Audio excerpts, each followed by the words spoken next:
I'm so jealous of my sister's marriage that I actually snooped on her husband, hoping to find something wrong because I can't believe it's really that perfect. My sister and her husband, Max, have been together for around 10 years, and on the outside, they've always seemed solid. But you never really know, right? Honestly, I kind of assumed they were putting on a front, probably because I've never had a relationship that felt as genuinely happy behind closed doors. Well, now I do know. I've been staying with them for the past 3 months after my ex cheated on me, and they took me in without a second thought. Being here, I've noticed how naturally thoughtful they are with each other. They're always bringing each other little gifts, and it's just second nature to them. My ex, on the other hand, called me shallow for wanting a simple birthday gift, and it's more than just the little presents. They look at each other with this warmth that's undeniable. When Max looks at Sandra, his whole face lights up, whereas my ex used to look at me like I was, well, a potato. They hug each other like they've been apart for months every time one of them comes home. My ex? He'd just tell me to leave him the FCK alone to effing relax whenever he got home. They support each other's hobbies and friends as well. Max encourages Sandra to spend time with her friends, while my ex would complain endlessly about mine and even said my hobbies were a waste of time. The craziest part? I know they're actually holding back on the affection when I'm around. Once, I came home early and found her sitting on his lap while they watched TV, with him playing with her hair. That little glimpse felt like just the tip of the iceberg in terms of how much they adore each other. It's not like their life has been all sunshine and roses either. They've been through some seriously tough stuff, deaths, a miscarriage, job setbacks. The kind of things that can break people apart, but they've made it through together. At first, I couldn't wrap my head around it. I honestly thought that relationships like theirs were just Hallmark bullcrap. I convinced myself that everyone's relationship eventually turns into a daily grind once the honeymoon phase is over. So, I snooped on Max's phone. I just couldn't believe that he could really be this great. But all I found were totally normal messages. Even with his female friends, everything was just friendly. He talked about Sandra a lot, even mentioned how much he loves her. I felt so guilty afterward that I confessed.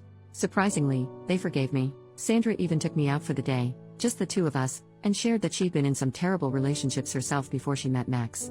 She said those experiences helped her recognize red flags so that when Max came along, she was ready to appreciate someone healthy and genuinely good for her. She's also gone to therapy for a long time, and she says it helped her learn how to make healthy relationship choices and be a good partner herself. They even offered to cover the cost for me to start therapy, since my insurance isn't great. I thought that was really generous, and honestly, I feel like it's what I need. I just want to find something close to what they have. The silver lining here? Now that I know relationships like this really exist, I don't think I'll ever settle for anyone who treats me like my ex did again. Update over 1 year later. Hi. I'm the psycho who snooped in my brother-in-law's messages just because I thought it was impossible for men to be great to their partners.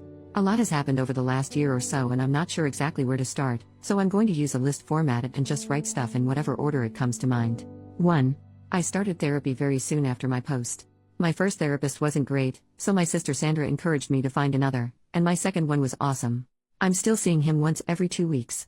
He's helped me a lot with healing from the trauma of my last relationships and also learning how to relate to others in a more healthy way in every part of my life. He also really helped me learn how to manage bitterness and jealousy, finding the underlying causes and working on those. 2. I moved out of my sister and brother-in-law's house after a couple months. 3. It turns out that my sister and brother-in-law were secretly very livid about the snooping, but they appreciated that I'd confessed on my own and decided to be kind and help me. They decided that if I took advantage of the help they offered and put effort into being better, they would forgive me. I didn't realize how close I was to making my sister go low contact with me. Thankfully, I did take their help. 4. I'm not upset seeing how loving my brother-in-law is to my sister anymore. I'm happy for her. 5.